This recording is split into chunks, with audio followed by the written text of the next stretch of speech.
Hola, me llamo Carly y mi perro Mes, y eso mi vida diaria.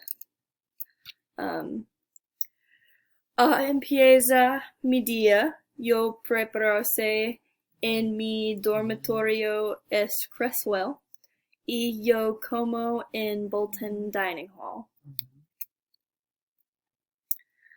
Durante la escuela, um, miércoles y lunes y viernes es muy ocupado.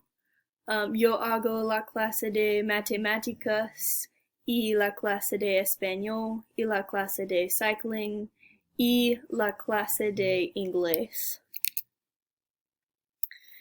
En mi tiempo libre, yo ejercicio mucho.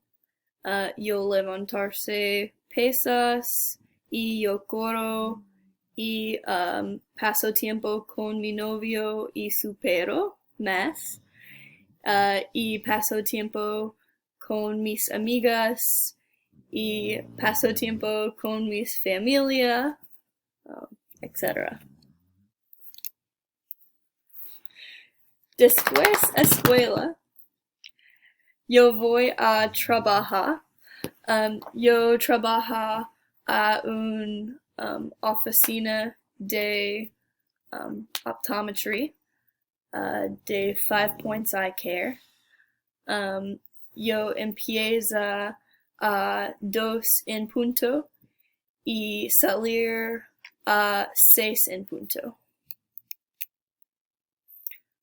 En la noche yo hago mucho tarea y yo como y finalmente yo duermo.